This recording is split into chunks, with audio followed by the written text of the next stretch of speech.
안녕하세요. 저는 30대 초보 엄마입니다.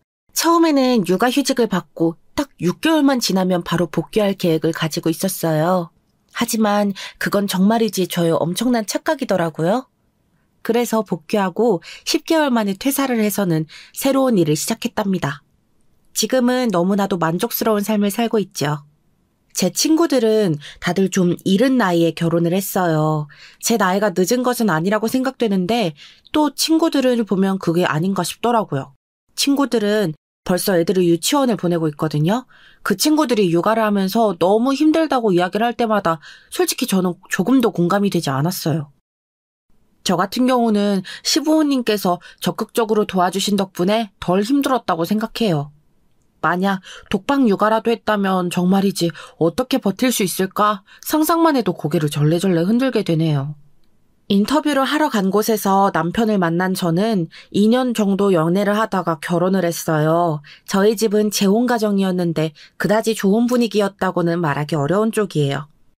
제가 초등학교를 다닐 때 재혼을 하셨는데 우리 가족은 드라마에서나 볼 법한 스토리까지는 아니지만 저만 겉도는 분위기였답니다.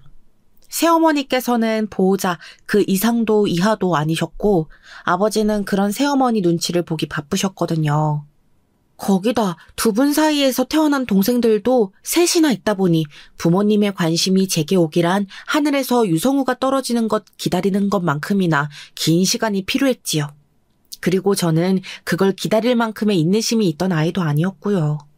그래서 결혼할 때 처음에는 두 사람이 직장 근처에서 신혼살림을 시작하기로 했었어요. 하지만 남편의 경제적 상황이 바뀌면서 갑자기 시부모님과 함께 살게 되었지요.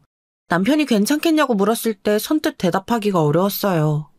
시집살이가 싫다는 것보다는 제가 시부모님과 잘 지낼 수 있을까 고민이었죠. 직업의 특성상 외박하는 날도 있고 일찍 출근하는 날도 있고 좀 엉망이거든요. 남편은 공무원이라 칼출근, 칼퇴근이 대부분이지만 말이죠. 그런데 이 상황까지 몰고 온 남편은 전혀 걱정할 것 없다고 하더라고요. 같이 산다고 해도 1층에 부모님이랑 동생들이 살고 우리는 2층을 통으로 쓰게 될 거야. 말만 같이 사는 거지 까놓고 보면 각자 생활이나 마찬가지니 전혀 부담 가질 필요가 없어. 자기도 알다시피 나는 어른들과 함께 지낸다는 것이 어떤 것인지 잘 몰라. 우리 집 알잖아. 그런데 내가 잘할 수 있겠냐고. 난 자신 없거든. 아버님과 어머님도 나를 못마땅해 하실 거야. 네가 우리 부모님을 잘 몰라서 그런 걱정을 하는 것 같은데 우리 부모님 그렇게 깐깐하신 분들 아니다 너. 특히 우리 아버지. 거기다 두 분 다 널 좋아하시니까 걱정 마. 다른 선택지가 없었던 저는 결국 남편의 말을 믿고 시댁 2층에서 신혼생활을 시작했어요. 초반에는 긴장을 정말 많이 했는데 진짜 제 걱정이 무색하게 너무 잘해주셨답니다. 이 사연을 듣고 계시는 분들은 시집살이가 쉬웠나 하실 수도 있겠네요. 하지만 저는 단 한 번도 시집살이가 쉽다고 생각되었던 적은 없었어요. 시부모님과 한 집에서 산다는 것이 어떻게 쉽겠습니까? 지금껏 살아온 것과는 전혀 다른 삶의 패턴을 몸에 익혀야 하는데 말이죠. 저 역시도 그 부분에서 고생을 했고요. 시집 와서 제가 힘들었던 것 중 하나를 꼽자면 아침 준비였어요. 저는 일찍 나가는 일이 많아서 결혼 전에도 아침을 안 먹었거든요. 저 딴에는 결혼을 했으니 좀 달라져 보자는 결심을 했어요. 하지만 이미 오랫동안 자리 잡은 습관을 바꾸려고 하니 몸이 잘 안 따라주더라고요. 무엇보다도 따로 산다고 해도 계단만 내려가면 시부모님과 시누이의 시동생까지 다들 있는데 나 몰라라 하는 것도 아닌 것 같다는 생각이 들더군요. 저는 출근 전에 아침 준비를 하러 가야 하나 아니면 출근 준비해서 그냥 인사만 드리고 나가도 되나 하고 엄청 고민을 하다가 그래도 며느리인데 뭐라도 하자 싶어서 새벽같이 일어나서 내려갔지요. 그런데 시어머니께서 놀란 눈으로 왜 내려오느냐고 하시더군요. 아니, 출근하기도 바쁘면서 뭐하러 내려와? 오늘은 일찍 안 가도 되는 거야? 아니요, 아침에 긴급회의가 있어요. 그래서 아침 식사 준비만 도와드리고 나가려고요. 아니, 그럼 10분이라도 더 자지 뭐하러? 아가, 여기는 내가 알아서 할 테니 너는 부담 가질 필요 없어. 일하는 것도 힘든데 아침마다 무슨 수로 일찍 일어나. 아직 나 멀쩡하다. 그리고 너희 시아버지 보시면 또 난리 난다. 네? 아버님이요? 아버님께서 왜요, 어머님? 시어머니께서는 일하는 사람 배려 못하고 시집살이 시키느냐고 도끼 눈을 뜰 것이라고 말씀하시면서 웃으시더라고요. 그래도 제가 미안하다고 하자 시어머니께서는 영 마음이 불편하면 아침에 주스랑 신문만 좀 챙겨서 준비해놓고 나가라고 하셨어요. 그날 이후부터 일찍 일어나서 신문이랑 야채 주스를 챙겨서 시부모님께 인사드리는 것이 하나의 루틴이 되었답니다. 시부모님께서는 일찍 결혼을 하셔서 그런지 저희 부모님보다도 한참 젊으셨어요. 두 분 다 퇴직을 하시고는 인생의 2막을 시작하시고 계시는데요.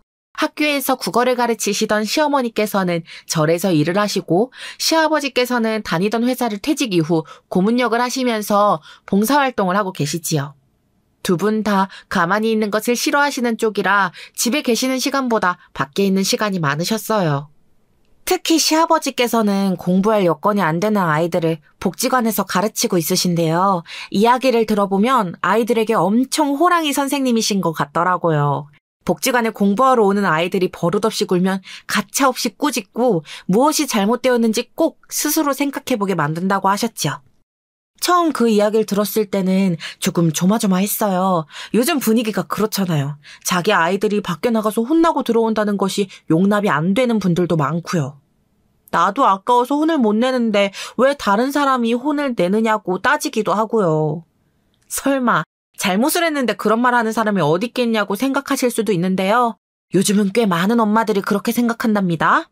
그래서 한 번은 조심스럽게 그런 어머님들은 없느냐고 물었는데 시아버지께서 정색을 하고 말씀하시더라고요. 사람으로서 지켜야 할 선이 있다는 것을 어릴 때부터 가르쳐야지.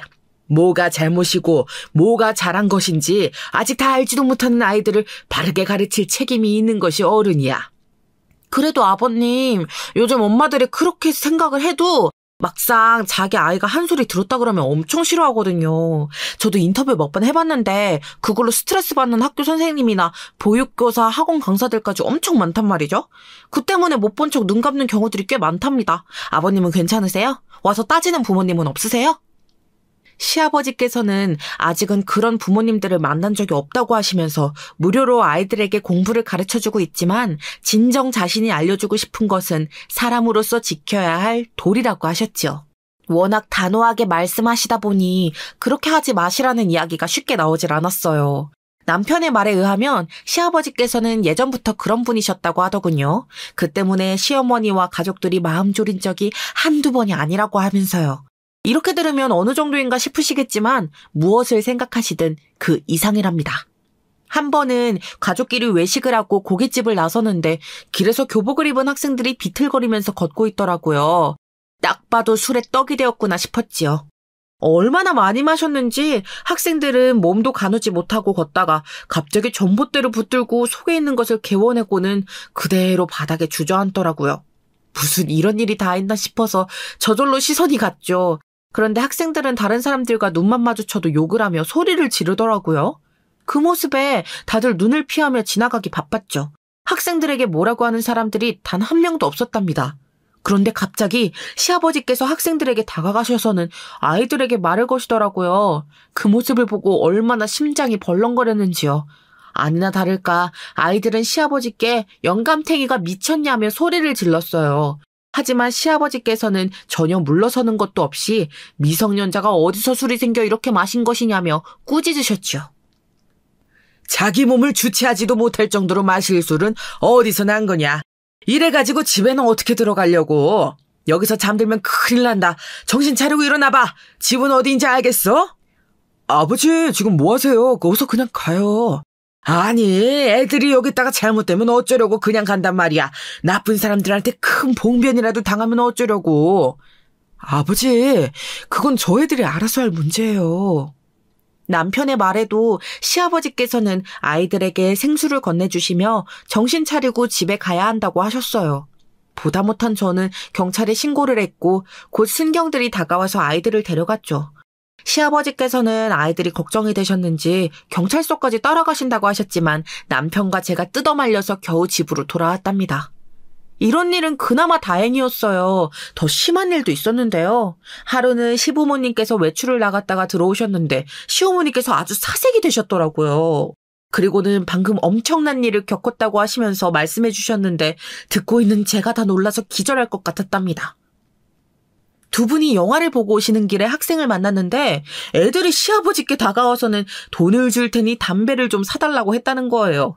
그 이야기를 듣는데 어떻게 그 애들은 사람을 골라도 시아버지를 골라서 부탁을 한 건지 어처구니가 없더군요. 당연히 시아버지께서는 거절하셨고 오히려 아이들에게 담배를 왜 피우느냐고 한 소리 하셨다고 하더라고요. 요즘 애들 진짜 무섭더라. 너희 시아버지가 딱 한 소리 하니까 바로 네가 무슨 상관이냐고 멱살부터 잡는데 어우 진짜 손이 아직도 떨리는구나. 그래서요, 어머니? 혹시 어디 다치신 것은 아니시죠? 넘어지시거나 맞았다거나 아버님은요? 일 없다. 그래봤자 애들인데. 아버님, 그렇게 보실 일이 아니에요. 예전 같지 않다니까요. 그래서 어떻게 되셨어요? 그 애들이 순순히 보내주진 않았을 텐데. 시어머니께서는 그 상황에서도 시아버지께서 상대방에게 자기 기분 상한다고 손부터 올리는 것이 얼마나 나쁜지에 대해서 잔소리하시는데 정말 머리가 지끈거렸다고 하셨지요. 저도 한숨이 나오더군요. 아이들도 나이 많은 어른이 전혀 기죽는 것 없이 이야기를 하자 당황한 모양인지 자기들끼리 미친 것 같다고 궁시렁거렸다고 하더라고요. 그리고 때마침 영화관에서 나오던 커플이 경찰을 부른다는 소리 덕분에 그냥 넘어갈 수 있었다고 하셨죠. 요즘 애들 무섭다는데 왜 자꾸 그러세요? 차라리 그냥 사주고 마세요. 괜히 좀 나서지 마시고요. 아니 어떻게 모르는 척을 하란 말이야. 어린애들이 담배를 대신 사달라는데. 가족을 생각하셔서라도 성격 좀 죽이시라고요. 만약에 애들한테 맡기라도 하셨으면 어쩔 뻔했어요. 크게 다치셨을 수도 있잖아요. 남편은 시아버지께 버럭 소리를 높이며 지켜보는 가족들 마음 좀 생각해달라고 했죠. 늘 가족들을 생각하라고 하시면서 본인은 지키지 않느냐고 따지는데 시아버지께서는 처음으로 가만히 계시더라고요. 그리고는 짤막하게 알겠다고 하셨어요. 늘 자기 신념에 대해서 말씀하셨던 것과는 다른 모습이었죠. 사실 신혼 초에 시아버지께 호되게 혼났던 기억이 있었는데 그때 시아버지께서 그러셨거든요. 가족이 생겼으면 가족을 우선으로 생각하라고 말이죠. 당시 저와 남편이 크게 싸워서 문제가 된 적이 있었어요. 남편은 사람이 참 좋다 못해서 호구 같은 짓을 하는 경우가 꽤 있었는데요. 진짜 옆에서 말리면 알겠다고 대답은 하면서 그놈의 호구짓을 멈추질 못하더라고요. 그날도 남편의 호구짓이 시작점이 되었지요. 친한 친구가 보증을 좀 서달라고 했다고 그걸 고민하고 앉아있는 거예요. 아니 보증이라니요? 가족도 함부로 안 서는 게 보증 아니겠습니까? 그 사람 뭘 믿고 보증을 선다는 것인지 이해가 되지 않았죠. 나랑 10년지기 친구야. 어떤 사람인지 내가 잘 알지 믿어도 된다니까? 10년 친구가 문제가 아니라 당신 이런 일이 한두 번이야? 친구 돈 빌려줬다가 못 받아서 우리 결혼도 아슬아슬했는데 아직도 정신 못 차렸어? 그런 사람 아니라니까. 그리고 투자해도 손해볼 건 없을 정도 가치가 있는 사업이야. 남편은 친구가 추진할 사업에 대해서 이야기를 하는데 저는 아무리 들어도 사기 같았어요. 무슨 비전이 있는지 모르겠더라고요. 그래서 절대 안 된다고 했는데 저 몰래 보증을 서려고 했는지 무슨 서류를 꽁꽁 숨겨둔 것을 발견했죠. 그 일로 저와 남편은 아주 크게 싸우기 시작했습니다. 남편은 자신을 믿지 못하느냐고 했고 저는 죽어도 보증은 안 된다고 했고요. 결국 저희의 큰 싸움에 시부모님께서 2층으로 올라오셨지요. 남편과 저는 서로 언성을 높여가면서 말싸움을 하고 있었는데 시부모님이 올라오셨던 그 순간에 하필이면 저와 남편이 과하게 흥분한 나머지 해서는 안 될 짓을 하고 있었답니다.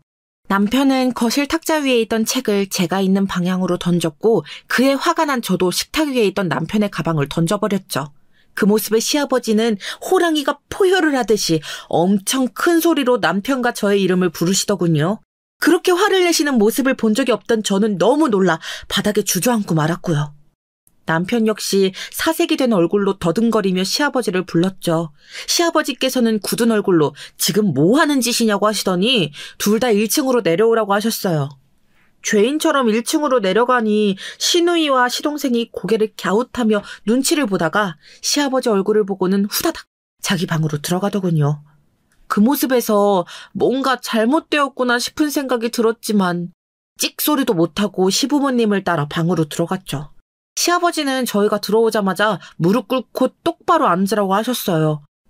방 안에는 정말 고요한 침묵만 흘렀죠. 침을 삼키는 소리마저 들릴 정도였어요. 우리가 따로 산다고는 해도 아래층에 어른들이 계신데 그렇게 큰 소리를 내면서 싸우면 되겠어? 무슨 일이길래 그렇게 소리를 지르고 싸웠던 거야? 이유 좀 알아보자. 그이가 저 몰래 친구 보증을 선다고 해서요. 분명히 안 된다고 하지 말라고 했는데 알겠다고 했으면서 뒤로는 서류까지 만들어가며 도와주려고 했더라고요. 뭐? 보증? 이 녀석이 아직도 정신 못 차리고 지금 뭐 하는 거야? 제 말에 시어머니께서는 기함을 토하시며 남편을 무섭게 몰아붙이셨죠. 저는 제 편에서 남편을 혼내시는 시어머니 모습에 괜히 울컥해서는 결혼 준비할 때도 친구에게 돈을 덜컥 빌려줘서 자금 부족으로 신혼집 구하기로 했던 것을 포기해야 했었다고까지 말씀드렸답니다. 시어머니께서는 그런 일이 있었느냐고 하시면서 남편의 등짝을 강하게 내리치셨어요. 언제까지 사람 좋은 척할 것이냐며 화를 내셨죠. 그때까지도 시아버지께서는 한마디도 하지 않으셨어요. 그 모습에 시어머니께서 남편을 혼내시는데도 괜히 불안했지요. 그때였습니다. 그 일은 뒤로 두고 너희들 방금 뭐하고 있었냐? 저희야 싸우고. 그러니까 싸우면서 뭘 하고 있었냐고 서로한테. 시아버지 말씀에 저와 남편은 입을 꾹 다물었죠. 시어머님께서는 혀를 차시며 멀찍이 떨어져 앉으셨고요. 남편은 죄송하다고 말하며 고개를 숙였고 저 역시도 잘못했다고 했어요. 하지만 시아버지께서는 뭘 잘못했는지 알고는 있냐고 하시면서 무섭게 입을 떼셨습니다. 싸울 수 있지. 너희 어머니는 어른들 계시는데 큰 소리 내면서 싸우느냐고 하지만 나는 서로 할 말 참아가면서 입을 꾹 다물고 있는 것보다 불만 서로 이야기하면서 그때마다 서로 털어내는 것이 좋다고 생각한다. 큰 소리 낸 것을 잘했다고 할 수는 없지만 그럴 수는 있지. 그런데 너희들 마지막에 그게 뭐 하는 짓이야? 뭘 던지고 있어? 서로 맞았다가 다치기라도 하면 어쩌려고 그 짓이야? 나이가 몇인데 그런 기본적인 상식도 없어? 차분하게 시작하셨던 시아버지께서는 마지막에 언성을 높이시더니 사람 간의 예의를 말씀하시며 호되게 혼을 내셨지요. 다리가 저려오는데도 저는 그 말씀이 참 좋더라고요. 인간이라면 꼭 지켰어야 하는 부분이잖아요. 그걸 화가 난다는 이유만으로 자기 분을 풀기 위해 물건을 던졌으니 혼이 나도 쌌죠. 한참을 장소리하던 시아버지께서는 두 번 다시 그런 행동을 하지 말라고 하시는 것으로 말씀을 마치셨어요. 그런데 너무 의외의 행동을 하시더라고요. 저더러는 바로 앉으라고 하시더니 남편에게는 2차전을 시작하셨죠. 새로운 가정을 꾸렸으면 사소한 것 하나도 서로 의논하고 정해야지. 그리고 그렇게 정했으면 지켜야지. 어디서 너 맘대로 혼자서 일을 저질러. 그것도 돈 문제를. 너 혼자면 네가 빚을 지든 사고를 치든 상관없어. 너만의 인생인데 누가 뭐라 그래. 그런데 결혼했으면 네 가족을 생각해야지. 충분히 설명했고 이해를 해달라고 했는데도 무조건 안 된다고만 하니까요, 아버지. 뭐가 충분하단 소리야. 네 말이 타당했으면 새아가가 공감을 했겠지. 남편의 하소연에도 시아버지께서는 단호하게 자르며 제 편을 들어주셨죠. 남편은 억울한 듯이 제게 했던 이야기를 그대로 시부모님께 하더군요. 그리고는 자기 편을 들어달라는 듯이 말했지만 소용이 없었어요. 시부모님도 고개를 절레 흔드시며 정신 차리라고 하셨거든요. 덕분에 보증 사건은 없던 일로 되었답니다. 나중에 알아보니 그 친구라는 사람 온 동네에 돈을 빌려서는 잠수를 탔더라고요. 이렇게 가족에 대해 강조하셨던 분이 시어머니를 비롯해 식구들 걱정시키는 일을 신념이라고 말씀하시면서 고집을 부리시는 것이 이해가 되질 않았어요. 하지만 그 담배 사건 이후로 시아버지께서도 조금은 달라지시는 듯 했지요. 그러던 어느 날 저희는 충격적인 소식을 들었어요. 시아버지께서 갑자기 경비 일을 하게 되었다고 폭탄 선언을 하셨기 때문이죠.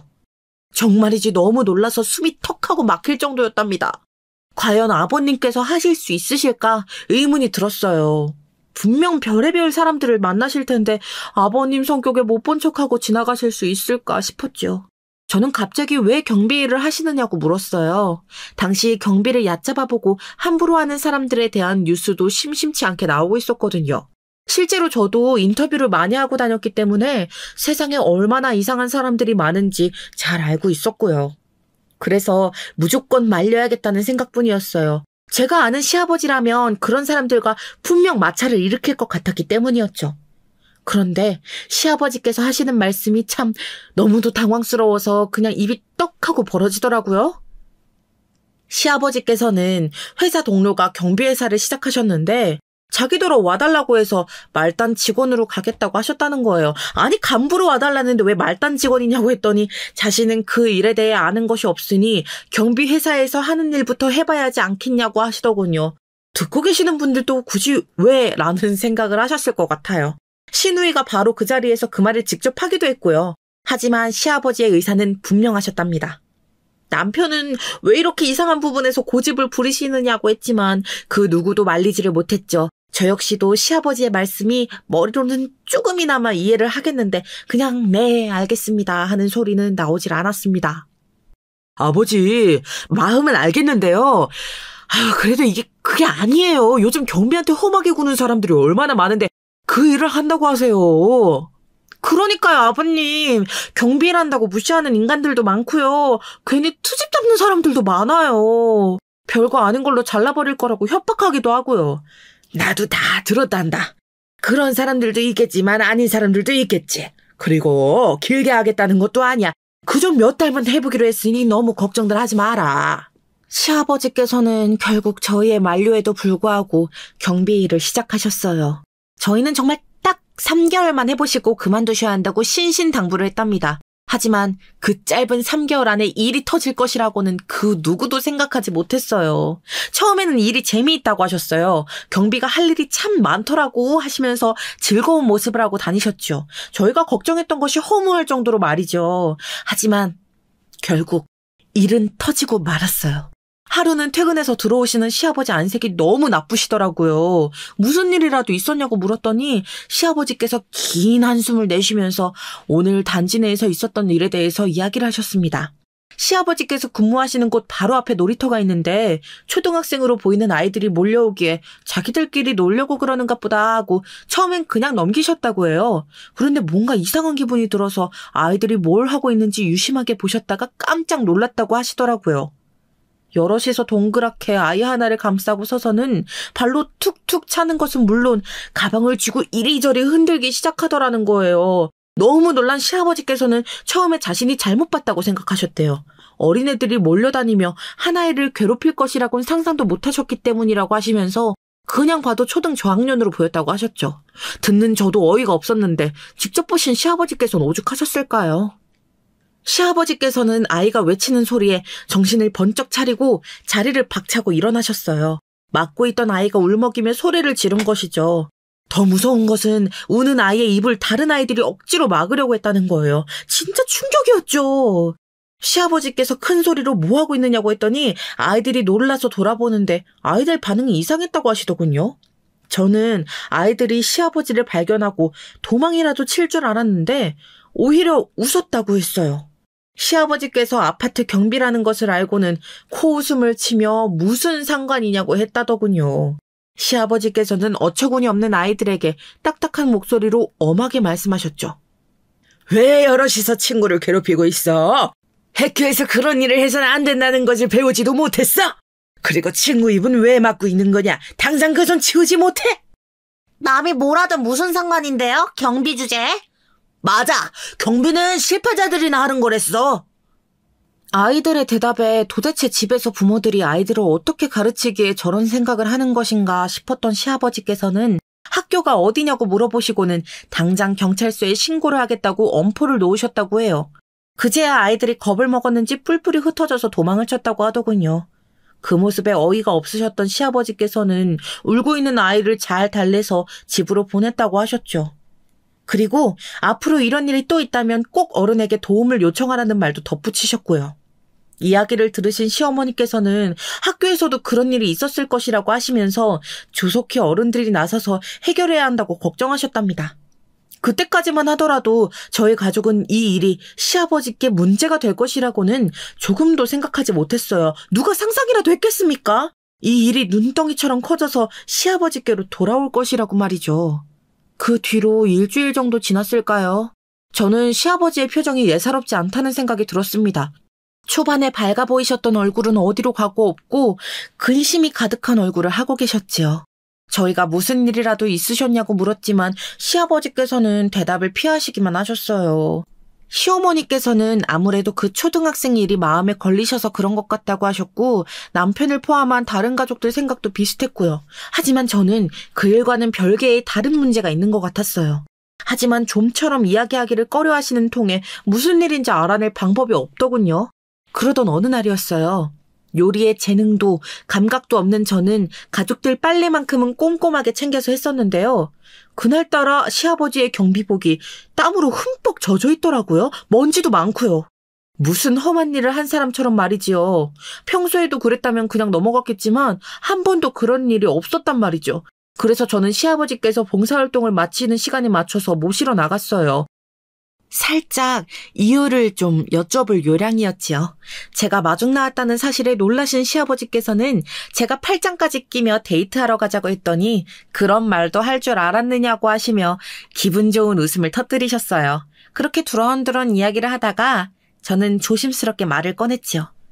아버님, 요즘 단지에서 무슨 일 있으세요? 얼굴도 많이 어두워 보이시고 오늘은 옷도 엉망이시던데.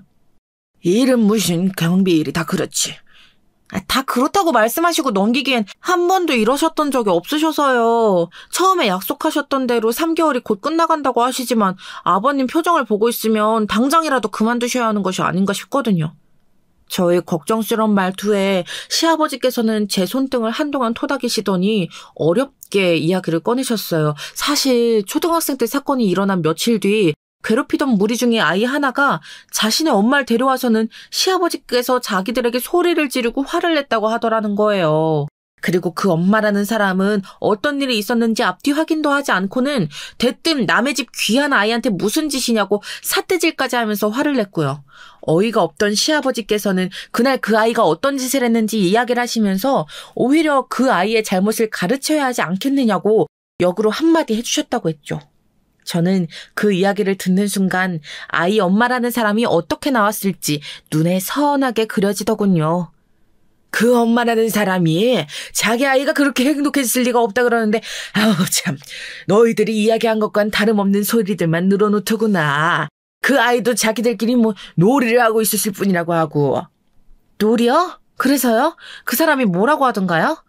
소리를 지른다고 입까지 막는 것이 무슨 놀이냐 그랬더니 자기 아이를 거짓말쟁이로 몰아간다고 그건 알뛰지 뭐. 그리고 그날 이후부터 그 아이 엄마가 주축이 되어서는 끊임없이 경비실로 민원을 넣고 일 처리를 제대로 하지 않는다고 트집을 잡고 있다고 하셨죠. 화단에 떨어지는 담배꽁초가 너무 많아서 불이 날 위험성에 대해 이야기를 했더니 그런 거 치우라고 경비를 고용한 것 아니냐고 하질 않나. 아이들이 인사하기에 학교 잘 다녀오라고 한마디 건넸더니 아이들을 이상한 눈으로 보는 것 같다고 항의를 하기도 했다더군요.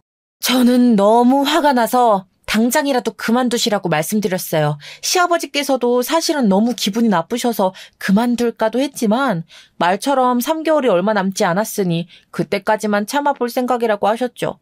저는 내키지 않았지만 알겠다고 했고 시아버지께서는 가족들에게는 말하지 말라고 하셨답니다. 그리고 문제의 사건이 터진 것이었어요. 평소 시아버지께서는 점심으로 도시락을 싸들고 다니셨어요. 시아버지께서 직접 챙겨 다니셨죠. 아침으로 먹은 반찬과 밥이면 충분하다고 하시면서 간단하게 도시락을 챙겨가셨답니다. 그래도 한두 번은 시어머니나 제가 나서서 챙기는 날도 있었는데요. 그날이 딱 그런 날이었어요. 시어머니께서 시아버지 생신이시라고 점심 도시락은 준비하겠다며 시아버지를 빈손으로 보내셨죠. 그날은 저도 컨디션이 이상해서 병원에 다녀올 생각으로 연차를 썼고요. 아침 일찍부터 부지런히 움직여서 병원에 간 저는 아주 반가운 소리를 들었어요. 드디어 우리 부부가 간절하게 바라던 아이가 생겼다는 소식이었죠. 계속 몸이 무겁고 졸리고 했던 것이 다 그 때문이더라고요. 같이 갔던 시어머니께서는 깜짝 놀라시며 제 손을 붙들고는 축하한다고 하셨고 저는 이 기쁜 소식을 시아버지께 직접 전하고 싶었어요. 그래서 시어머니께서 준비하신 도시락을 들고 날아갈 듯 가벼운 걸음으로 시아버지께서 일하시는 단지로 갔죠. 그런데 그곳에서 저는 너무나도 속상한 장면을 목격하고 말았답니다. 제 또래거나 저보다 조금은 더 나이가 많은 여자들 2-3명이서 시아버지 앞에서 짝다리로 서서는 팔짱을 딱 끼고 소리를 지르고 있더군요. 무슨 일인가 싶어 빠른 걸음으로 가까이 다가갔죠. 아저씨! 내 택배 어디 갔냐고 묻잖아. 택배 도착을 했다는데 어딨냐고. 경비실에 맡겨두고 간 택배는 따로 없습니다. 택배기사나 회사 쪽으로 확인을 해보시죠. 오늘 경비실로 들어온 택배는 저기 있는 것이 전부입니다. 내가 그럼 확인도 안 해보고 이러는 것 같아? 집 앞에 뒀다는데 없으니까 이러지. 경비실에 맡겨달라고 하신 것도 아니고 집 앞에 두고 가라고 하셨으면 제가 어떻게 알겠습니까? 왜 몰라, 경비가? 그런 일 하려고 뽑아둔 것이 그럼 뭐 하라고 있는 건데? 말이 짧은 것은 둘째치고 택배가 분실된 것이 속상한 것은 알겠지만 경비실에서 관리하던 것도 아니고 집 앞에 있던 것이 없어진 것을 지금 누구의 탓으로 하는 건지 조금도 이해가 되지 않았어요. 그저 트집을 잡는 것으로만 보였죠. 하지만 그 사람들의 행패는 그때부터 시작이었어요. 시아버지께서는 입구 CCTV가 있어서 확인을 했지만 택배를 가지고 들어간 사람은 나온 사람도 없다고 말씀하셨어요. 그러자 아주머니들은 더 난리를 피우며 그럼 자기들이 거짓말을 하는 것이냐고 소리를 높였죠. 단지 주민들이 하나둘 모여드는 것이 보였어요. 내가 하여튼 수상쩍다 싶었어. 거지 새끼도 아니고 남의 집 택배나 훔치는 인간이 무슨 경비라고. 내가 당장 전화해서 잘라버리라 그럴 거야. 그리고 싹 다 손해배상 받아낼 테니 각오하라고. 있지도 않은 택배를 제가 어떻게 한다고 이렇게 억지십니까? 화면 보여드릴 테니 직접 보세요. 택배 기사가 들어온 적이 있나? 그리고 딱 봐도 내가 더 나이 많은데 말은 좀 굳게 합시다.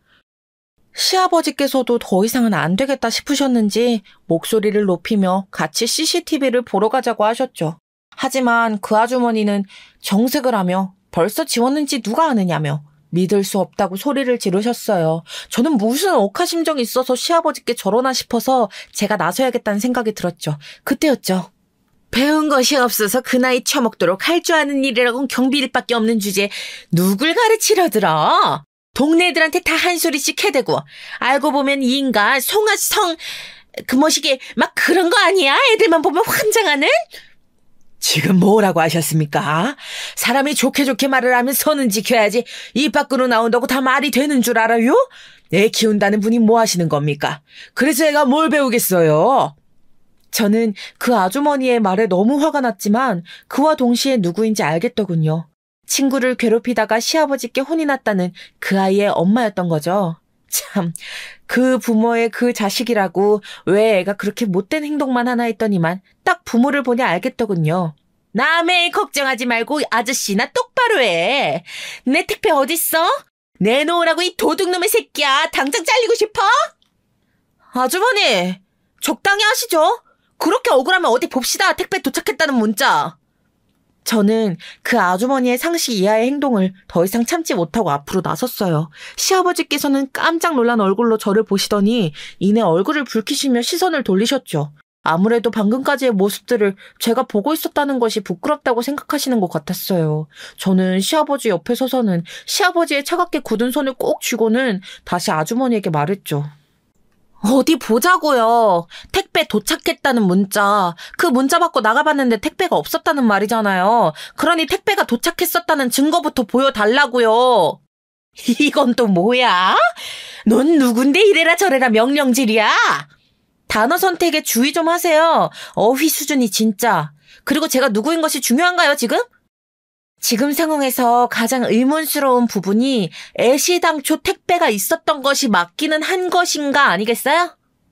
저는 이내 주변에 모여든 주민들을 둘러보며 아주머니는 택배가 왔다고 하고 CCTV상에서는 택배기사가 보이지도 않았다고 하니 둘 중 한 사람은 거짓말을 하고 있다고 말했죠.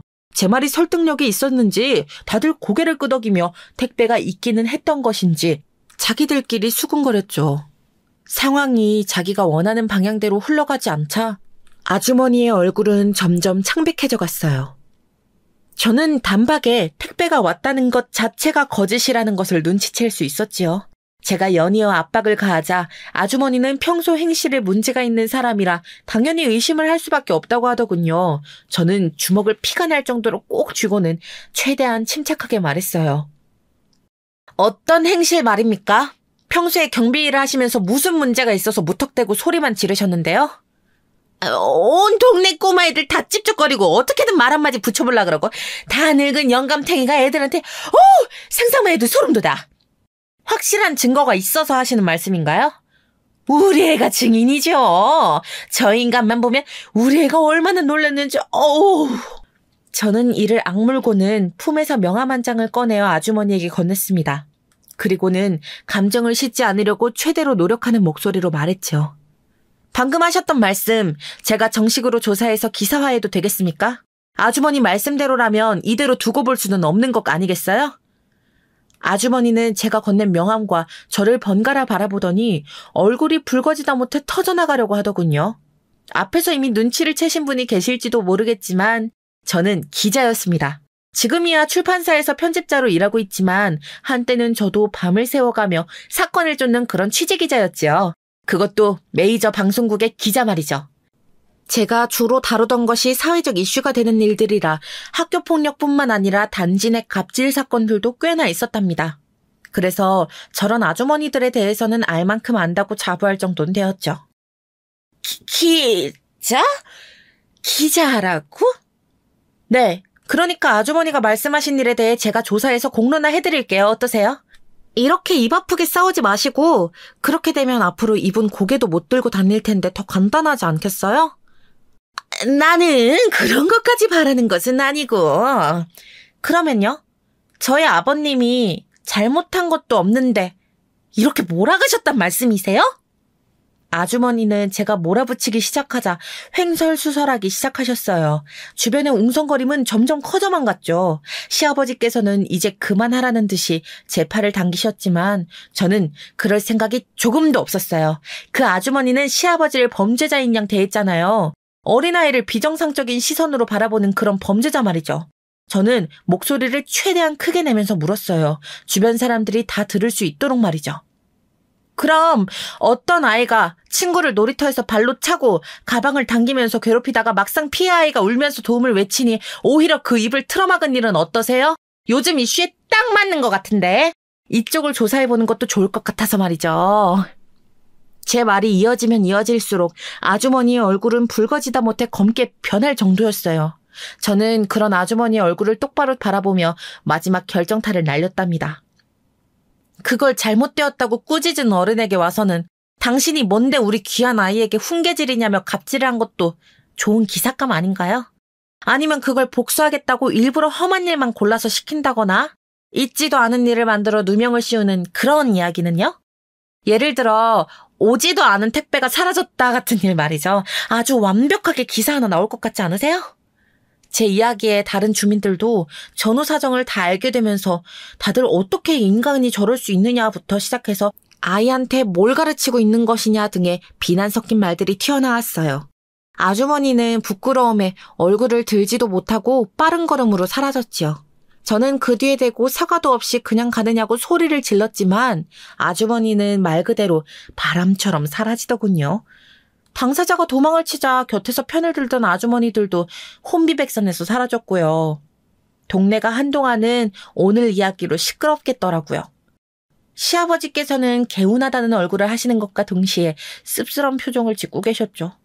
제가 시아버지의 마음을 다 이해하는 것은 아니었지만 아마 이렇게까지 일이 커진 것에 대한 허탈함 때문이 아닐까 조심스럽게 추측만 했습니다. 너한테 괜히 못난 꼴만 보였구나. 무슨 말씀이세요? 아버님 잘못이 뭐가 있다고요. 그러니까 신경 쓰지 마시고 어서 점심 드세요. 제가 놀라운 소식도 가져왔답니다. 저는 시아버지와 점심을 먹으면서 제가 임신을 했다는 사실을 고백했어요. 시아버지께서는 당연히 깜짝 놀라면서 지금껏 그 어떤 생일보다도 기억에 남을 순간이라고 뛸 듯이 기뻐해 주셨죠. 시아버지께서 기뻐하시는 모습에 저까지도 웃음이 나더라고요. 저는 정말 모든 일이 거기서 끝이라고 생각했어요. 끝까지 사과하지 않는 모습에서 불안하긴 했지만 비상식적인 인간들이 하는 행동은 정말이지 상상을 뛰어넘더군요. 저녁에 퇴근하고 오시는 시아버지께서 한숨을 내쉬시며 결국 그 아파트 단지와는 경비 계약을 조기 종료하게 되었다는 이야기를 하셨어요. 그 아주머니가 단지 내에서 힘이 좀 있는 사람인지 계약 만료가 되려면 한참이나 남았을 텐데 단지 내에서 안 좋은 분위기를 만들었다며 해지를 요청하고 나섰다더라고요. 저는 도저히 참아지지가 않았어요. 어떻게든 그 아주머니가 정신을 번쩍 차릴 수 있도록 복수를 하고 싶었죠. 시아버지께서는 다시는 더러운 꼴 안 봐서 좋다고 하셨지만 저는 그렇게 넘어가실 일이 아닌 것 같다고 했어요.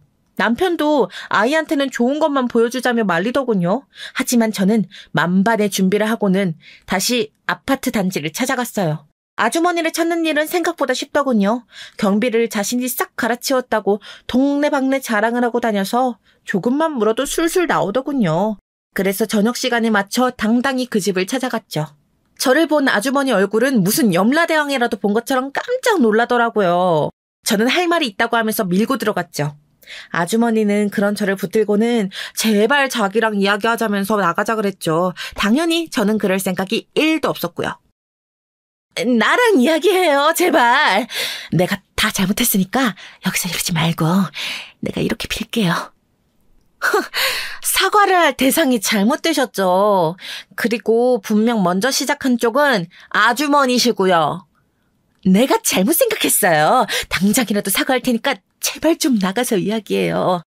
아주머니는 금방이라도 울 것 같은 얼굴로 저를 밀어내려 했지만 저는 한 발자국도 움직이지 않았어요. 입구에서 실랑이를 벌이자 안쪽에서 한 거구의 남자가 나왔습니다. 아주머니의 남편이었죠. 키가 좋기 190은 되겠더라고요. 누구시기에 이렇게 약속도 없이 찾아오십니까? 안녕하세요. 실례가 되는 줄은 알지만 꼭 말씀드리고 따질 것이 있어서요. 저는 아주머니를 밀어내고 아주머니의 남편과 마주했죠. 제가 알아본 바로는 남편분이 보통이 아니더라고요.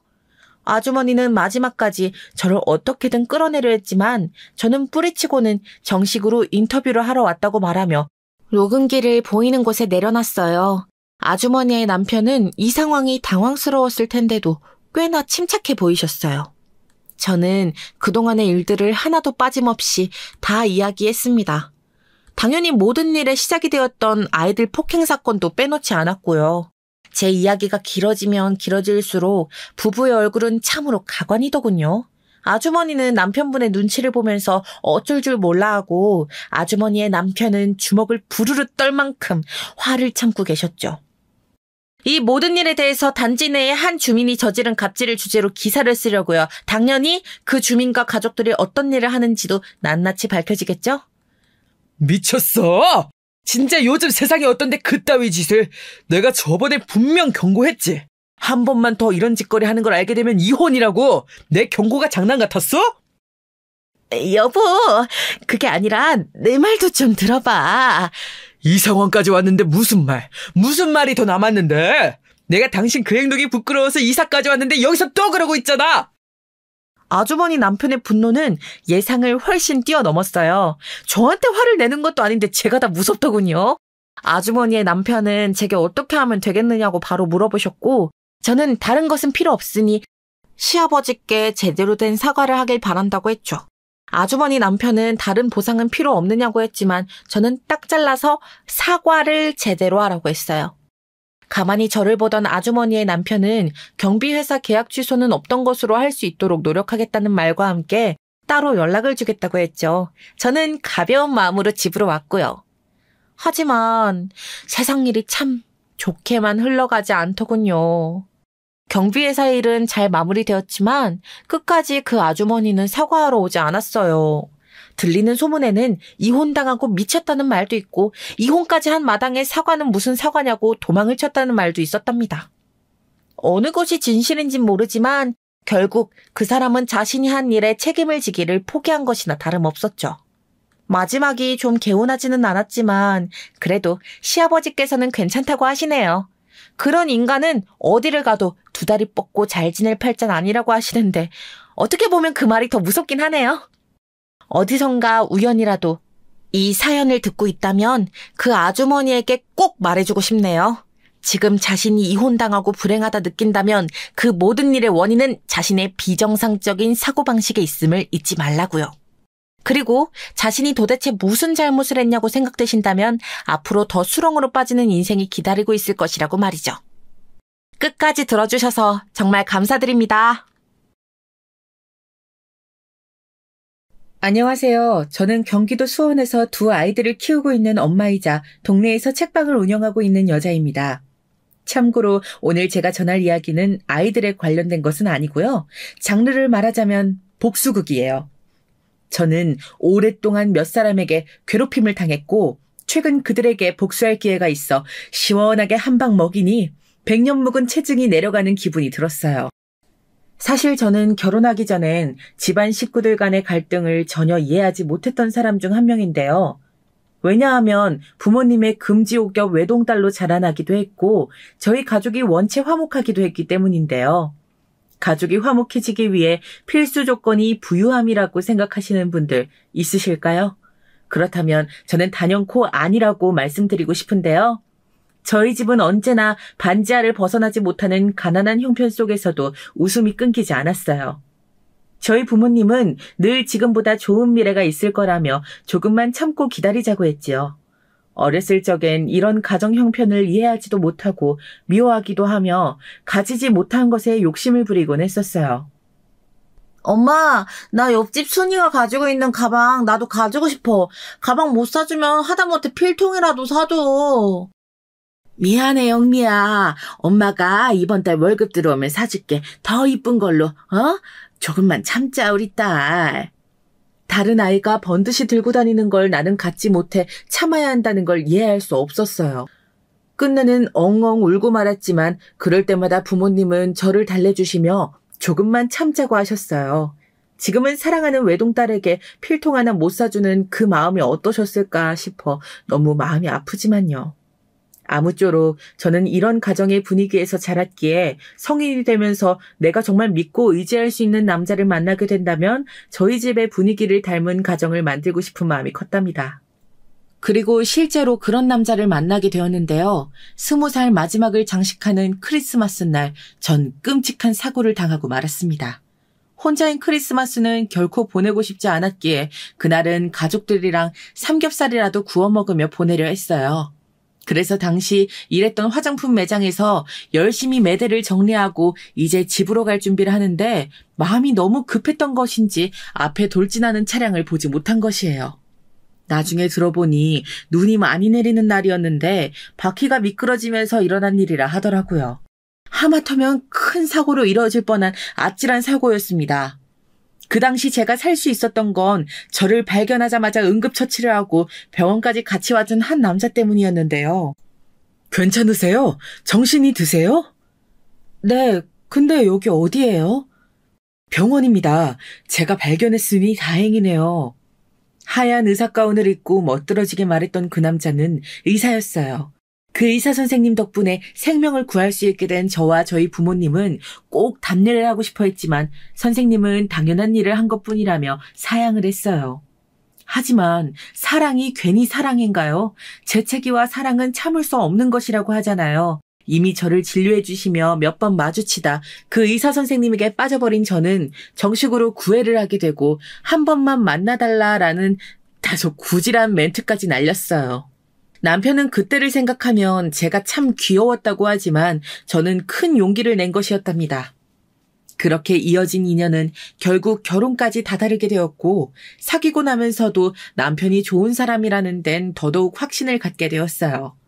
늘 바쁜 생활로 자신보다 환자들을 생각하며 사명감을 갖고 일하는 그이가 걱정도 되지만 그만큼 멋지다고 생각이 되었거든요. 거기다 저에겐 끔찍이도 잘해주었기에 이 사람이라면 결혼을 생각해도 되지 않을까 여겼습니다. 그런데 한 가지 예상치 못한 변수가 생겨버렸으니 이 남자와 결혼을 상상하고 있을 시점 벌어진 일이었어요. 엄마 어떡하지? 왜? 무슨 일이 있었어? 너 안색이 왜 그래? 엄마 나 어떡하면 좋아? 나 큰 사고 쳤어. 저는 이 일을 저희 친정엄마에게 가장 먼저 털어놓게 되었습니다. 바로 제가 임신한 사실이요. 언젠가부터 속이 메스껍고 생리주기가 끊겨 테스트기를 사게 되었는데 이런 결과가 나올지는 상상치도 못했지요. 엄마 역시 당황하고 놀라긴 마찬가지였습니다. 우리 딸 언제 시집가나 노래를 부르시며 결혼을 고대하시던 엄마조차 제가 아기를 가졌다고 하니 잠시 말문이 막히시고 말았어요. 그때 가장 침착하게 대처한 건 남편이었던 것 같아요.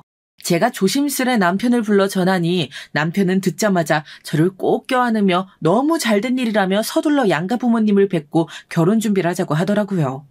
그리고 그 다음 날 남편은 행동력 빠른 사람답게 저희 부모님을 뵈러 왔습니다. 저희 부모님은 남편에 대해 이야기를 들어왔기에 당연히 반갑게 맞아주셨지요. 하지만 시댁 식구들은 달랐어요. 시댁 식구들이 이렇게까지 반응할 줄 몰랐기에 너무 당황스러웠어요. 뭐? 애를 가졌다고? 정말이니? 네 애 맞아? 확실한 거야? 아니 그럼 성준이 애지 누구에겠어? 아이고, 그럴 리가. 저를 앉혀두고 네 애가 맞냐고 아들을 향해 물으시는 시어머니의 말씀 안엔 믿을 수 없다는 마음, 아들의 아이가 정확히는 저와 아들 사이의 아이가 아니길 바라는 마음이 은근히 깔려 있었습니다. 그 속엔 전혀 저를 향한 배려 같은 것도 없었죠. 그날 전 앉아있는 내내 가시방석이었습니다. 급기야 저는 결혼 생활에 돌입하자마자 만만치 않겠다는 인상을 받고야 말았습니다. 바로 시누이와 미리 식구로 들어와 있던 동서 그리고 시어머니 때문인데요. 이 세 사람의 조합이 얼마나 쿵짝이 잘 맞는지 실로 무시무시하다는 생각이 들 정도였어요. 사실 말씀드렸다시피 시어머니는 이미 제가 결혼 허락을 받으러 왔을 때부터 마음에 안 들어 하시는 티를 팍팍 내셨어요. 의사인 장남아들이 고작 화장품 매장에서 일하는 여자와 결혼한다는 건 있을 수 없는 일이란 말까지 내뱉으시면서요. 제발 성준아, 한 번만 다시 생각해봐라. 어? 이 엄마 마음이 무너질라 한다. 난 너만 바라보고 살아왔는데 넌 어쩜 저런 무식한 계집애랑 결혼을 한다고 와서 엄마 속을 일이 썩이는 거야. 게다가 애라니. 애가 웬 말이니? 엄마, 제가 진심으로 사랑하는 사람이랑 말씀드렸잖아요. 반대하지 않으시겠다고 약속도 하셨고요. 더 이상 이러시면 저 화내요. 못 산다, 못 살아. 아유, 내가 이 꼴 보려고 이때까지 산 거라니. 못 산다, 정말. 극단적인 말씀까지 내뱉으시는 게 전화 넘어 들리는데 마음이 정말 착잡했습니다. 죄 없는 뱃속에 아기가 들을까 겁도 나더라고요. 남편의 반듯한 성품과 단정한 자세가 내심 시부모님에게서 온 것일까 기대하고 있었는데 시어머니는 남편과 닮은 구석이 하나 없었습니다. 오히려 남편을 닮은 분은 시아버지셨습니다. 시아버지는 아들이 좋아하는 여자라면 부모로서 당연히 허락해줘야 한다며 첫 만남부터 저를 좋게 봐주셨습니다. 우리 아들이 워낙 외길만 보는 아이라 고집스럽고 딱딱한 부분이 있을 텐데 아가씨가 데리고 살아주겠다니 고맙네요. 임신 초기엔 조심해야 하니 늘 몸부터 챙겨요. 이런 다정한 말씀까지 얹어가시며 시어머니를 적극 막아주셨지요. 시아버지는 남편과 똑같은 의사로서 동네에서 오랫동안 내과를 운영하며 환자들을 보고 계셨는데 풍기는 지적인 이미지와 선비 같은 분위기가 느껴지시는 분이었고 자연스레 의지하게 되었습니다. 시어머니는 제가 임신을 한 기간에도 끊임없이 저를 미워하셨습니다. 그 정도가 어느 정도였냐 하면 제가 명절에 올 때마다 부풀어 오른 배를 끌어안고 있으면 다 들리게 혀를 쯧쯧 찬다든지 애기 신세가 불쌍하단 말을 중얼거리곤 했어요.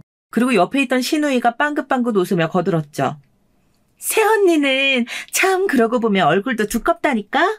엄마가 언니 싫어하는 거 아는데도 이렇게 엄마 생일이라고 오는 거 보면 난 못 그럴 텐데.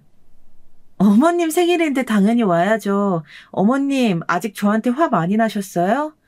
저는 웃는 얼굴에 침 못 뱉는다고 일부러 더 맑게 웃으며 아무렇지 않게 다가가려 했습니다. 남편을 위해 처음엔 최소한 그런 노력이라도 보이고 싶었어요. 그것이 제가 할 수 있는 최소한이라고 여겼어요.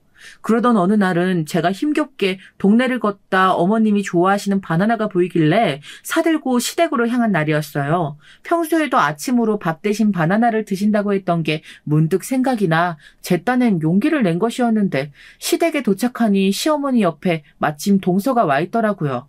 불길한 예감이 엄습했죠. 어머님, 이거 제가 길 가다가 어머님 좋아하는 과일이 보이길래 사와봤어요. 어머니 바나나 좋아하시잖아요. 냅두고 갈게요. 아이고, 꼴랑 바나나 사들고 여기로 온 거니. 됐다 가라. 누군 지금 바나나가 없어서 못 먹니? 너 도대체 언제까지 여기 올 거냐? 얼굴 들이미는 것도 정도껏 해야지 뺀질나게 들이민다고 그거 누가 좋아해 준대니? 난 우리 똑똑하고 이쁜 우리 둘째 며느리 말곤 보고 싶은 얼굴 없다. 아이 참, 어머님, 형님이 민망해 하시겠어요. 형님, 제가 먹을게요. 더우니 조심히 들어가세요. 저는 좀 이따 어머니랑 백화점 나가기로 해서요. 형님도 같이 가자고 하고 싶은데 임신기간이라 몸이 힘드시니까요. 동서는 여우 같은 웃음을 지으며 시어머니 옆에 꼭 붙어 온갖 아양을 떨어댔습니다. 동서는 저보다 2년 먼저 서방님과 결혼하여 식구가 되었다고 했는데 그래서 그런지 이미 시어머니와 유대관계가 깊어 보였어요. 문제가 있다면 저와는 전혀 가까워지고 싶어 하지 않았다는 거죠. 시어머니는 그렇게 더운 여름날 바나나를 사들고 온 며느리에겐 물 한 모금 주지 않고 쫓아내듯 내보냈고 동서는 앞으로 이런 건 사오지 않는 게 좋겠단 말로 비웃었습니다. 남편과 결혼식을 치르고 신혼여행까지 다녀왔지만 시어머니에게 아무리 노력을 해도 받는 사람의 성의를 족족 무시하니 어느 순간부턴 저도 사람인지라 그 노력도 점점 지쳐가기 시작했어요. 자존감이 낮아지는 기분에 마음도 슬퍼졌고요. 그래도 이런 제게 위로가 되어준 사람이 있었다면 한결같은 남편과 시아버지셨죠. 시아버지는 제가 시어머니에게 미움을 받는다는 걸 아시곤 늘 먼저 저를 챙기려 드셨죠. 가족들 앞에서 티나게 챙기면 혹시라도 눈총을 받을까 조용히 문자로, 카톡으로, 전화로 안부를 챙겨주시고 저희 집으로 제가 좋아하는 책들을 배송시켜주시곤 했답니다. 시아버지와 저는 책이란 매체에서 생각이나 가치관이 통했는데요. 워낙 다독가인 시아버지를 따라갈 순 없었지만 추천해주신 책들이 모두 다 재밌어서 냄비가 타는 줄도 모르고 읽곤 했답니다. 남편은 이를 보고 저를 놀리기도 했지요. 아니, 책이 그렇게 재밌어? 당신 나중에 책방 하나 차리면 딱이겠는데? 그렇게 좋아하는 걸 왜 직업으로 안 삼았던 거야? 그러게 말이야. 나도 책 읽는 재미가 이런 건 줄 요새 아버님 통해 알아가고 있어. 저는 정말이지 책과는 그리 거리가 가깝지도 멀지도 않은 사람이었는데 시아버지 덕분에 그 묘한 재미를 알아가고 있었답니다. 그런데 이런 모습을 더욱 질투하는 이가 있었으니 바로 동서였어요. 어머, 아버님, 형님에게만 책 선물해 주시게요. 저도 책 좋아하는데. 네가 책을 좋아했니? 성재 말로는 글자 읽는 건 별로 안 좋아한다던데 좋아한다면 당연히 선물해 줘야지.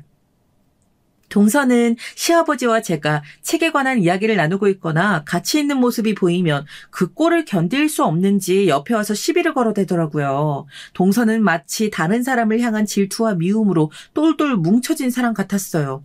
어쩔 땐 도대체 어떤 환경에서 자랐기에 사람이 저리 되었을까 싶어 불쌍하기도 하더라고요.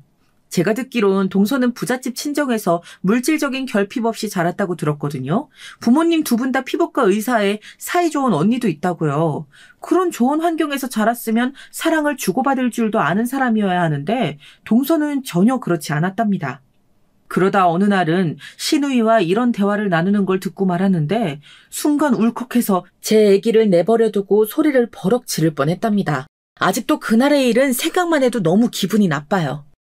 아가씨, 아니 좀 웃기지 않아요, 형님? 겨우 화장품 매장에서 일했으면서 책 읽는다고 꼴값은 자기가 그게 무슨 내용인지 이해를 해? 정의가 뭔지 정치가 뭔지 알기는 아냐고. 제 생각엔 분명 문자만 있는 걸 거예요. 그러고 안다고 착각하는 걸걸요? 진짜 가만 보면 웃기다니까요. 정작 자신은 몇 년째 구급 공무원을 해마다 떨어지면서 저를 깎아내리는 시누이, 깔깔대고 맞다며 맞장구 치는 동서, 뒤이어 이어지는 이 둘의 모습에 정말이지 주먹이 꼭 쥐어졌어요. 그날 만약 제품에 아기만 없었다면 제가 정말 뒤집어 엎었을지도 모르겠어요. 참고로 제왕절개로 출산을 하고 나서 힘든 시기를 보낼 때에도 그 두 사람은 제게 한마디 격려의 말조차 없었습니다. 저라면 정말 의뢰이 형식적으로라도 할만한데 말이죠.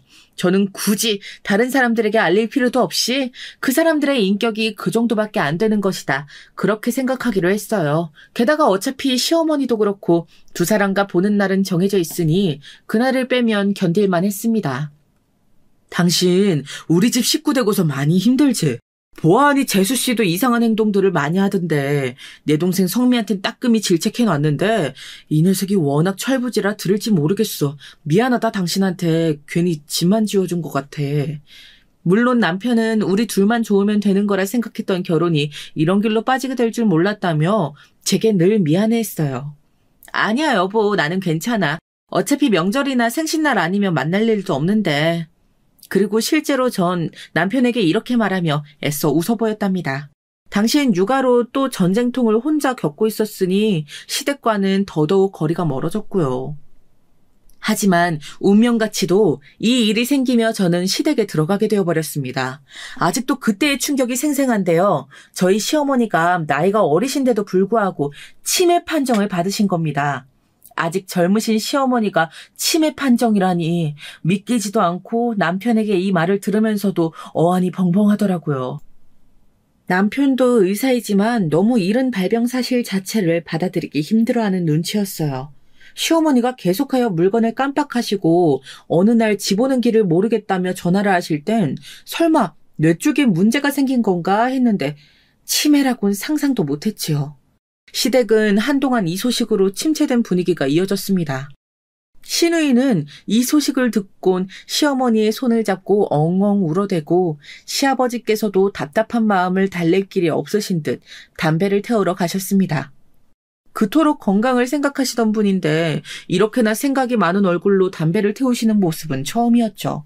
남편은 가슴 아프지만 괴로운 얼굴로 어찌되었든 병세를 늦추는 약을 먹고 도와주시는 상주 간병인을 써야 한다고 하더라고요. 당시 어머니를 돌볼 사람이 마땅히 없으니 저도 그래야 한다고 생각했습니다. 그런데 갑자기 시아버지께서 이때 직접 자신이 돌보시겠다고 하더라고요. 아버지가요? 그래, 이 사람이랑 전에 약속했었다. 둘 중 누구 하나 아프면 요양원에 보내기 전까진 서로 돌봐주기로 약속을 지킬 때야. 사실 치매 환자 돌보기는 결코 쉬운 일이 아닙니다. 가족이라도 결국은 증상이 심해지면 시설에 입소하거나 간병인에게 맡길 수밖에 없지요. 하지만 시아버지는 오래 해왔던 병원 운영도 그만둔 채 시어머니 곁에 있겠다고 하셨어요. 지금까지는 환자들을 돌보는 데 집중해왔으니 이젠 시어머니를 돌보겠다면서 만약 상태가 지나치게 악화되면 그때는 다른 방법을 강구하시겠다면서요. 워낙에 뜻이 강경하셔 말릴 수도 없었네요. 그런데 시아버지께서 시어머니를 맡은 지 얼마 안 되어 너무나 큰일이 터지고 말았어요. 이 일로 시아버지는 완전히 무너져 버리셨고 저 역시 그런 아버님을 보며 슬픔을 가눌 길이 없었답니다. 시아버지께서 시어머니를 데리고 잠깐 산책을 하고 계셨는데 그 길은 어머님께서 아주 좋아하시는 산책길이었다고 합니다. 어머님이 거기서 잔디풀을 뜯으며 앉아있는 걸 보고 시아버지께서 물을 사러 잠깐 자판기 앞에 가셨는데 그 사이 시어머니께서 도로로 뛰쳐나간 것이었지요. 저는 제가 한번 교통사고를 당했기 때문에 그것이 얼마나 찰나에 끔찍한 결과로 이어지는지 너무나 잘 알고 있습니다. 시어머니는 신호등이 빨간불인 줄도 모르고 해맑게 잔디풀을 손에 쥐며 도로로 뛰어나가셨고 그 사이 지나가던 트럭에 치여 그만 그 자리에서 목숨을 잃고 마셨습니다. 시아버진 그 모든 광경을 생생히 목격하셨고요. 장례식을 치르는 동안 잠 한숨 주무시지 않고 죄스러움에 한숨만 토하셨고 역시나 장례식이 끝나고도 집에 계시는 동안 아무것도 못하시고 침대나 소파에만 누워 계셨습니다. 일어나실 기력조차 없으시다고 하더라고요. 아버님, 이러다 정말로 큰일 나요. 뭐라도 드셔야죠. 동서가 죽을 사와봤는데 이거라도 한번 드셔보세요. 네? 아니다. 아니야. 내가 무슨 자격으로 뭘 먹고 살겠니? 시아버지는 자기도 시어머니의 뒤를 따라갔어야 한다며 크게 자책하셨습니다. 베란다에 있는 시아버지의 모습을 볼 때마다 저도 가슴이 철렁한 적이 한두 번이 아니었어요. 혹시라도 뛰어내리실까 봐요. 그 정도로 시아버지의 상태는 나쁘셨습니다. 정말 다행스럽게도 남편과 제가 자주 방문하면서 아주 조금씩 좋아지는 기색을 보이셨지요. 허나 그조차도 너무 미미한 변화여서 이러다 돌아가신다 해도 이상할 게 없어 보였어요. 게다가 동서쪽 부부는 언젠가부터 시아버지에겐 일절 관심을 끊었어요. 서방님조차 연락이 뜸하셨죠. 남편조차 여기에 불만을 느끼고 서방님에게 전화를 걸었지만 언젠가부턴 남편 전화도 안 받았다고 하더라고요. 그러다 이 사태를 두고 보다 못하던 어느 날 제가 남편에게 한 가지 제안을 하게 되었습니다. 여보, 이러지 말고 그냥 내가 시댁에 들어갈까? 갑자기 그게 무슨 소리야? 아이는 어쩌고? 우리 아버님, 그래도 내가 옆에 있으면 죽이라도 드시잖아. 옆에서 안 챙겨드리면 안 될 것 같아.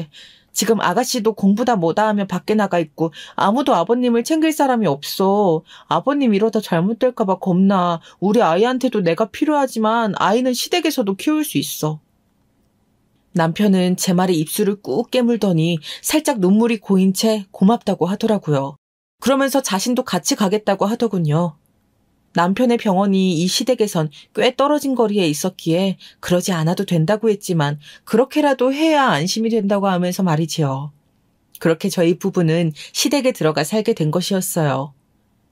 하지만 이것이 새로운 갈등의 시작점이 될 줄은 전 진정 몰랐습니다.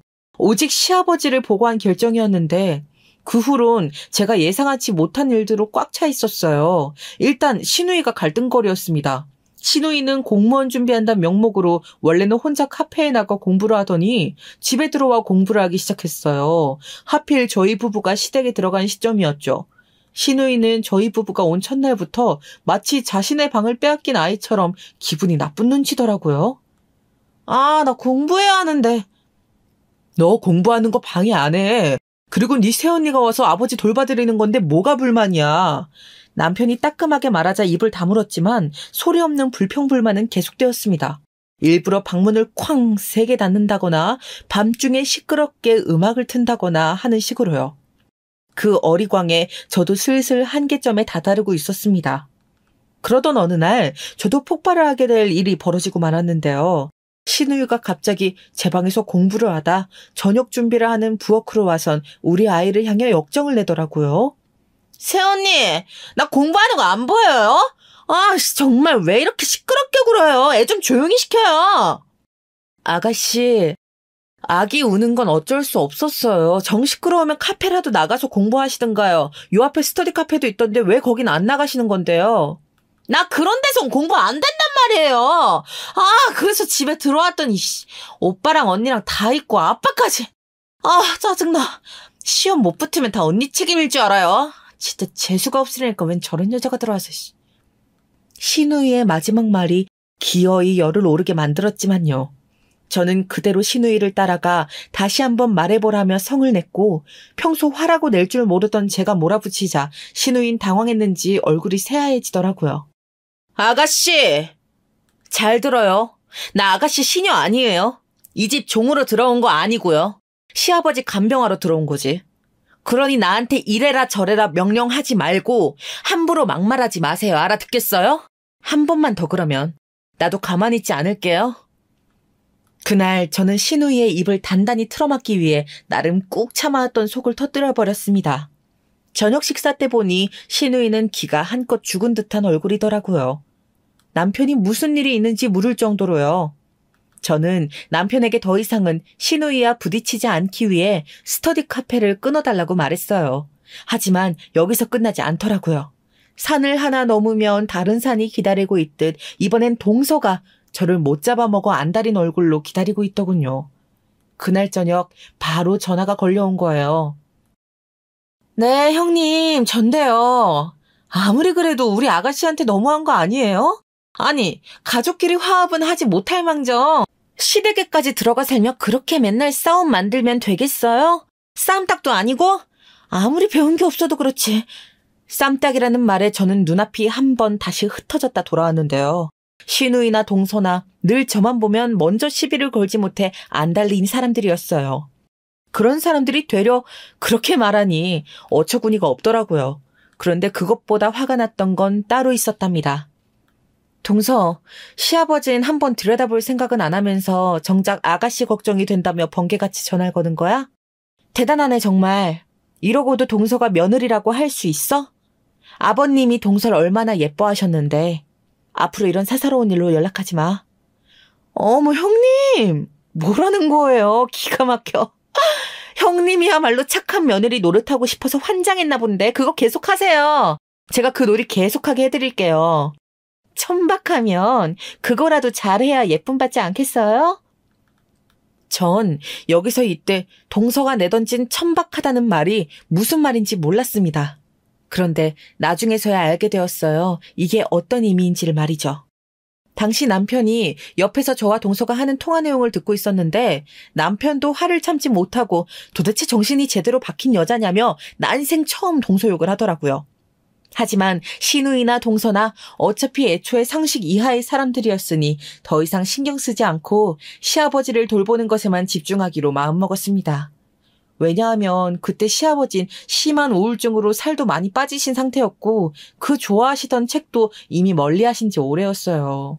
제가 아버님께서 기다리시던 신간이 나와 갖다 드려도 그저 고개를 저으시더라고요. 그런데 어느 날 딸아이의 그림 일기를 보다 이런 생각이 들더라고요. 나름의 기발한 묘안이었는데요. 남편을 통해 아버님의 어렸을 적 꿈이 작가라는 말을 들은 적이 있었어요. 그림이나 글을 통해 사람들은 자신의 감정을 표현하곤 하잖아요. 만약 아버님 역시 현재의 아픈 마음을 글로 풀어내면 치유에 도움이 될 것 같다는 생각이 들었지 뭐예요. 그래서 전 그날부터 아버님 앞에 노트북을 갖다 드리고 일기든 무엇이든 좋으니 글을 써보라 권했답니다. 처음에 역시나 아버님은 고개를 절레절레 저으셨지만 며칠 지나고 가끔씩 청소할 때마다 아버님 노트북을 확인해보면 파일이 하나 두 개씩 늘어나 있더라고요. 저희가 잠든 밤 홀로 노트북 앞에 앉아 글을 쓰신 모양이었어요. 그런 아버님의 모습을 떠올리니 마음이 짠하면서도 차도가 있을 거란 생각에 희망이 샘솟았습니다. 그리고 역시나 기대대로 아버님은 글을 쓰면서 조금씩 활기를 찾기 시작하셨어요. 읽지 않았던 책도 찾으시고 전번에 제가 사드린 신간이 어디에 있냐 묻기도 하시고요. 아버님 여기요. 저도 잠깐 읽어봤는데 전편이랑 이어지지만 내용이 더 보충되어 있더라고요. 꼭 읽어보세요. 그래, 고맙다 아가. 아버님은 안경을 축혀 올리시며 제가 선물해드린 신간을 읽으셨고 그렇게 차차 회복을 해나가셨습니다. 신우이와 동서의 행태는 여전히 똑같았어요. 신우이는 스터디 카페에 나간다는 명목으로 일찍 나가 밤 늦게서야 술에 떡이 되어 들어왔고 동서는 단 한 번도 시댁에 들리지 않았어요. 우울증 걸린 사람의 모습이 보기 싫었던 건지 그게 전염이라도 될까 무서웠던 건진 모르겠어요. 그런데 여기서 새로운 사건이 생겼으니 서방님이 진급을 하시게 된 겁니다. 서방님은 당시 대기업을 다니고 있었는데 나이치고 이른 진급이었어요. 동서는 갑자기 진급 파티를 하고 싶다며 자기 집으로 모이라고 하더라고요. 남편은 서방님에게 불만은 있었다만 그래도 동생이 잘 되었으니 축하하는 마음으로 좋은 와인을 한 병 사들고 가자고 했고 저 역시 내키지 않았지만 따라갈 수밖에 없었습니다. 가면서도 골이 딩딩 울리더라고요. 가면 또 어떤 대난장 파티가 기다리고 있을지 두 사람이 저를 얼마나 껌처럼 씹어댈지 눈에 그려졌거든요. 동서가 사는 고급 아파트에 들어가자 신우이는 미리 동서와 함께 음식을 주워 먹으며 저를 기다리고 있었어요. 어머, 아주버님 오셨네요. 허, 세상에 이 비싼 와인을, 어머, 나 이 와인 너무 먹고 싶었는데 역시 우리 아주버님 센스 있으시다니까. 감사해요 아주버님, 잘 마실게요. 사실상 와인은 제가 직접 골라 동서의 취향에 맞춰 산 것이지만 동서는 내내 제 남편에게서 눈을 떼지 않았습니다. 저는 아기를 시터에게 맡기고 간 날이라 그날만큼은 홀가분하게 있다 올 수 있었지만 신우이와 동서가 한자리에 있다는 사실만으로 불편해 얼른 자리를 떠나고 싶었어요. 그래서 음식을 먹는 둥 마는 둥 내내 그러고 있다 10시쯤 되자 가자고 남편을 톡톡 재촉했죠. 형님! 잠시만요. 근데 갑자기 동서가 저를 붙잡으며 말할 게 있다고 자기 방으로 끄는 겁니다. 동서 무슨 일이야? 뭐 할 말 있어? 형님, 저 축하해 주세요.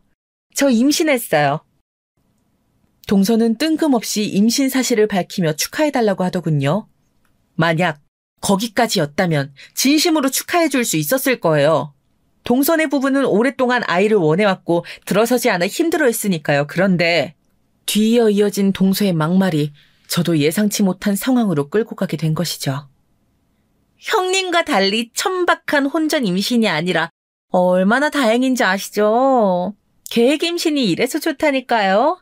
저희는 다 조건이 갖춰진 상태에서 임신을 하니까 아이 계획이 척척 세워지더라고요. 참고로 우리 아이는 영어 유치원 보내려고요.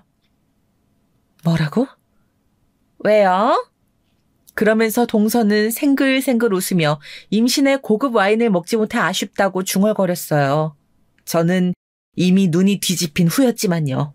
동서는 여기서 그치지 않고 계속 주절거렸습니다. 형님, 표정이 왜 그러세요? 축하해주진 못할 망정. 천박한 혼전 임신이라니? 지금 그 말 진심이야? 뭐? 제가 못할 말한 거 없잖아요. 혼전 임신해서 왔음. 형님 대접받을 생각을 마셔야죠. 아, 제가 지금껏 형님 대접해드리니까 좋으셨어요? 저 한 번도 형님으로 생각한 적 없어요. 막말로 의사 꼬셔 애배 결혼했으면 꽃뱀이나 다름없지. 안 그래요, 아가씨?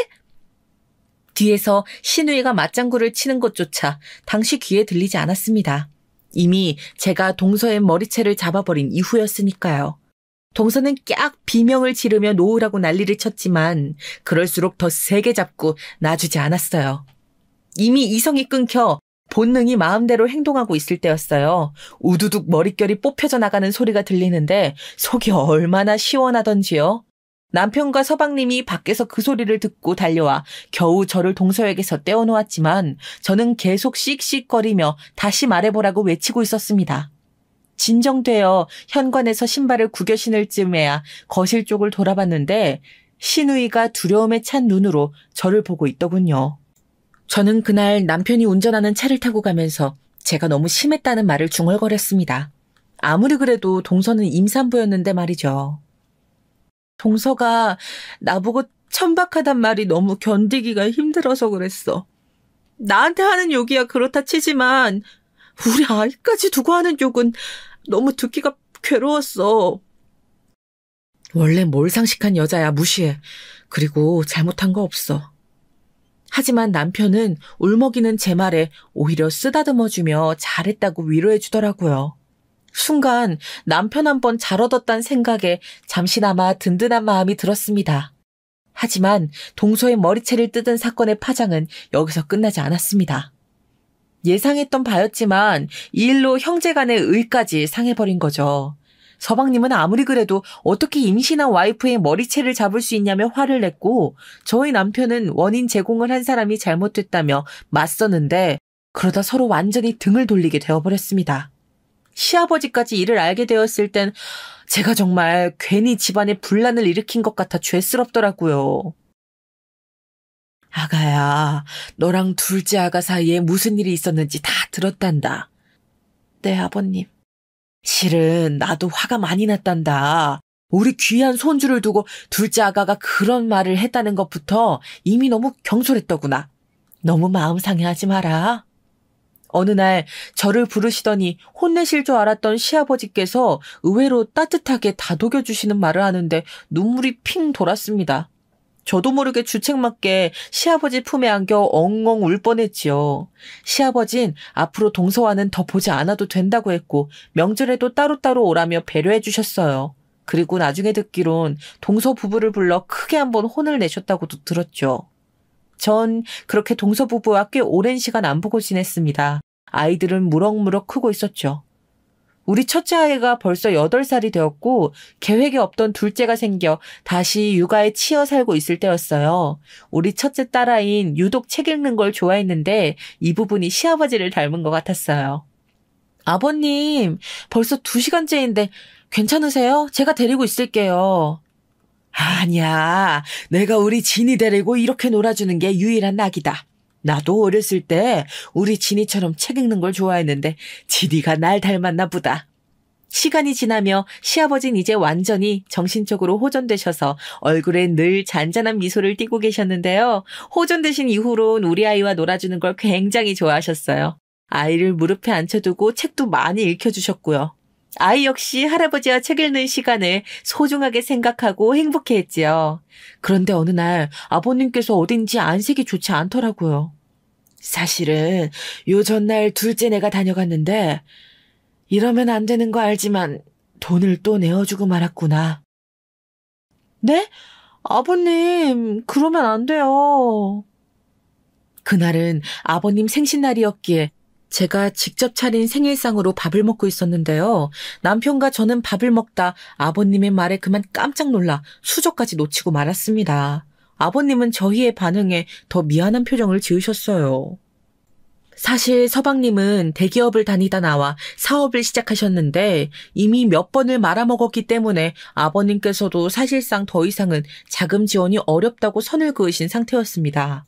그런데 한 달 전 동서가 우는 얼굴로 손주를 생각해서라도 도와달라 했다더라고요. 손주란 말에 마음이 약해지신 아버님은 어쩔 수 없이 돈을 내어주셨고요. 내가 마음이 너무 약한 게지. 근데 둘째가 그걸 너무 잘 이용하는구나. 미안하다 내가. 어리석은 행동을 한 것 같구나. 니들 볼 면목이 없다. 아버님은 본인의 생일상 앞에서 한숨을 푹 쉬셨고 마음이 안 좋았습니다. 사실 서방님은 남편에게도 돈을 빌리러 온 적이 있었어요. 지난 일은 다 잊자며 전화가 와선 무턱대고 거액을 요구했다고 하더라고요.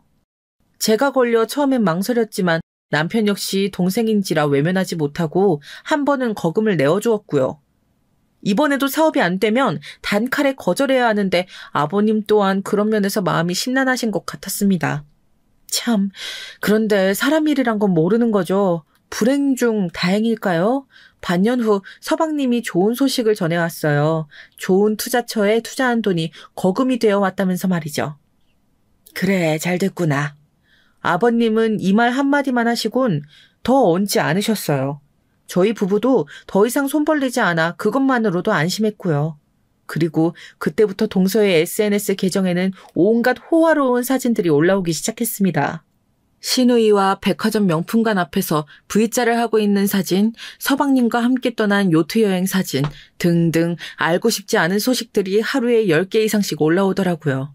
마치 관심받지 못해 안달난 사람처럼 글을 올려대는데 보는 이가 괴롭더라고요. 시누이는 결국 공무원 시험을 포기하고 중소기업에 다니고 있었는데 시누이 SNS에도 동서에게 향수 선물을 받았다며 부자 언니 둬서 너무 행복해요 라는 글이 게시되어 있었습니다. 유유상종이란 말이 두 사람에겐 아주 딱이었고 나중에 말씀드릴 이야기지만 당시 시누이와 동서의 추악한 비밀까지 알고 있는 상황이었기에 만나고 싶지 않은 사람들이었습니다.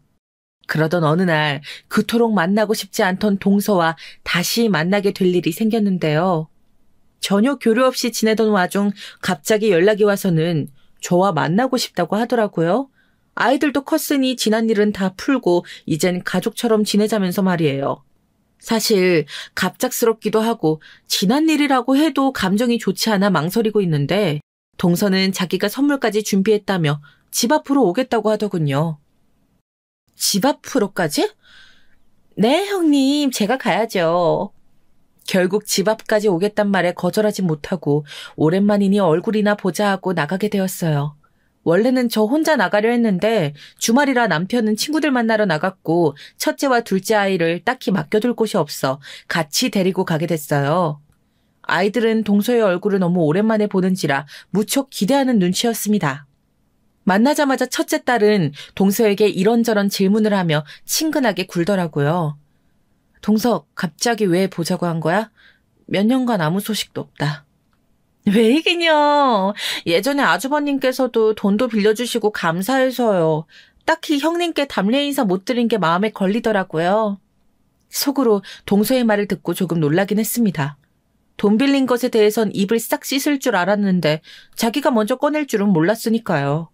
동서는 형님 생각이나 사왔다며 백화점 화장품 선물 세트에 아이들 선물까지 건네었습니다.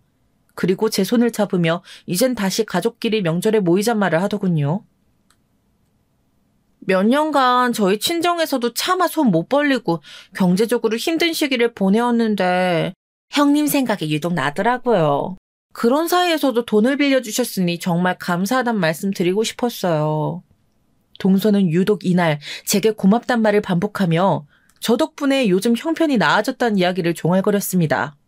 계속 듣다 보니 어딘지 모르게 자랑하고 싶어 안달날 느낌이 묻어나 있어 깨름칙하긴 했지만 오랜만에 만난 아이들 선물까지 챙겨주며 잘해주는 모습을 보이니 저도 마음이 누그러지더라고요.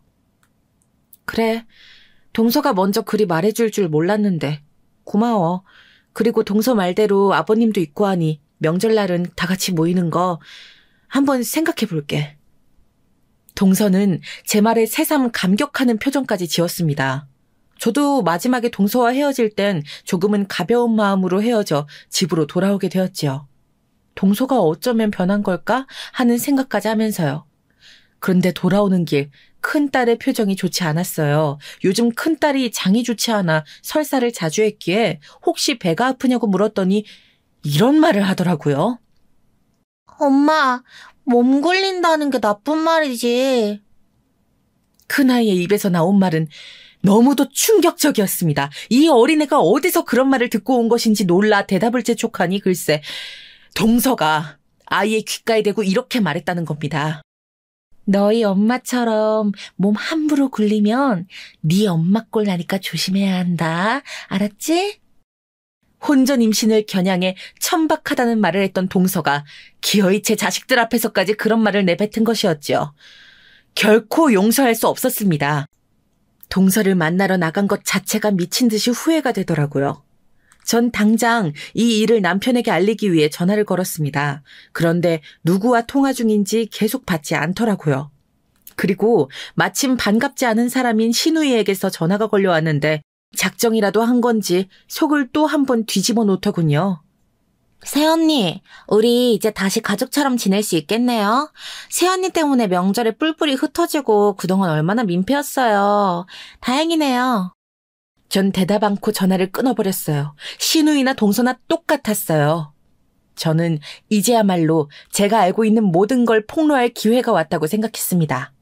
지금까진 아버님 때문에 참고 눌러왔지만 더 이상은 그럴 이유가 없었어요. 저는 곧바로 동서와 신우이의 뒤를 미행할 준비를 시작했고 그날 밤 바로 그 둘의 뒤를 밟았습니다. 둘은 처음에 호프집 같은 곳에서 만나 시시덕거리고 술을 진탕 마시더니 2차로 바로 어느 건물 지하에 들어가더라고요. 거긴 유명한 호스트바였습니다. 저는 그곳으로 사라지는 것을 다 카메라로 찍어 남겼지요. 제가 그 사진을 터뜨릴 곳은 다름 아닌 서방님 앞이었고요. 저는 서방님께 만나자고 한 뒤 조용히 갖고 있는 사진들을 내밀었습니다. 분노와 절망으로 시퍼렇게 질려가는 서방님의 안색을 보며 조금 동정심이 들긴 했지만 더 이상 좌시하기도 싫었어요. 형수님, 이거 언제부터 하신 거예요? 저도 얼마 되진 않았어요. 아버님 때문에 참았지만 이젠 그럴 필요가 없을 것 같아서요. 정말 이런 여자였다니. 그간 내가 쥐한테 갖다 바친 돈이 얼마인데. 서방님은 주먹을 테이블로 쾅쾅 치더니 곧이어 눈물마저 글썽거렸습니다. 사실 제가 신우이와 동서가 함께 호스트바에 다닌다는 걸 알게 된 건 그때로부터 1년 전이었어요. 어느 날 딸아이의 국어학원에 원비를 결제하고 돌아오는 길이었는데 술집이 즐비한 곳에서 누군가 큰 목소리로 떠들고 있더라고요. 그 남자의 얼굴이 낯익더군요. 자세히 보니 신우이가 술에 떡이 되어 들어오면 신우이를 집까지 업어다주는 남자였어요. 그런데 그 남자가 언제 신우이와 헤어졌는지 아니면 바람을 피는 건지 다른 여자와 시시덕거리고 있는데 딱 봐도 10살에서 20살은 좋기 많아 보이는 여자였습니다. 순간 남자의 정체가 궁금해지려는데 그럴 필요도 없겠더라고요. 원치 않았지만 신우이의 비밀을 알게 된 거예요. 그 남자가 여자와 헤어지더니 호스트바로 들어가는데 이른바 선수가 분명했어요. 그러니까 신우이는 한마디로 호스트바 남자와 만나고 있었던 거죠. 그리고 여기엔 동서도 함께하고 있을 게 어느 정도 예상이 되더라고요. 시아버지한테 듣기론 신우이가 주말 밤마다 동서와 어울리다 온다고 했거든요. 하지만 당시 저는 이 일을 신우이에게도 시아버지에게도 말하지 않았습니다. 시아버지께서 하나뿐인 딸이 그런 곳에 다닌다는 걸 알게 되면 너무 가슴 아파하실 게 걱정되었거든요. 그래서 모르는 척 저만 알고 있는 비밀로 묻어두고 있었습니다. 지금은 모든 게 다 까발려지게 되었지만요. 서방님에게 비밀을 폭로하고 며칠 뒤 동서와 신우이가 동시에 저를 찾아왔습니다. 거의 죽일 듯한 눈빛을 하고 저희 집 문 앞에 서 있는데 무슨 용건인지는 알겠더라고요. 너 미쳤어? 어디 그걸 내 남편한테 폭로할 생각을 해? 맞아요, 언니. 언니 때문에 나 지금 우리 아빠 용돈 지원 끊겼고 다신 안 보겠대요. 이거 어떻게 할 거예요? 저보고 상황을 책임지라고 나오는 안하무인의 태도에 기가 막히더라고요. 저는 마지막으로 그들에게 인정을 베푼다는 마음으로 조용히 읊조렸습니다. 아가씨, 동서? 나한테 천박하다느니 뭐니 하더니 정작 가장 천박한 짓을 하고 다닌 사람들이 이제 와서 뭐? 책임지라고? 니들 분수나 제대로 알고 씹으려. 과연 니들이 호스트바 다니는 걸로 만족했을지 알아볼까? 내가 한번 더 파봐? 아니, 새언니. 저는 그게 아니고. 형님, 무슨 그런 무서운 농담을 하세요. 동서, 마지막으로 말하는 거니 잘 들어. 앞으로 내 딸 만나게 할 일도 없겠지만 행여나 길거리에서라도 만나 또 그런 말 했다간 진짜 천박한 게 누군지 동서 자식이 알게 될 거야. 아가씨도 마찬가지야. 둘 다 험한 꼴 보기 싫으면 썩 꺼져. 존칭을 써주고 싶지도 않았기에 반말로 경고를 날려주었더니 그들은 정말 캥기는 구석이 있는 얼굴로 아무 말도 못하더라고요. 그래서 저는 조용히 웃으며 문을 쾅 닫아주었습니다. 요즘 저는 동네에 조그마한 책방을 운영하며 살고 있어요. 시아버지와 남편이 간간히 와 도와주고 있고요. 책에는 여러 사람들의 사연, 이야기들이 담겨 있는 만큼 돌아보면 제 인생에도 참 많은 사연이 있었더라고요. 이 글을 쓰며 정리할 수 있어 저는 좋은 시간이 되었던 것 같아요. 여러분들은 어떠셨나요? 이야기 들으며 부디 지루하지 않으셨길, 제 이야기를 통해 좋은 교훈을 얻어가셨다면 좋겠네요. 그럼 여러분들 모두 행복한 하루 되시길 바라며 글을 마무리하겠습니다. 들어주셔서 감사합니다.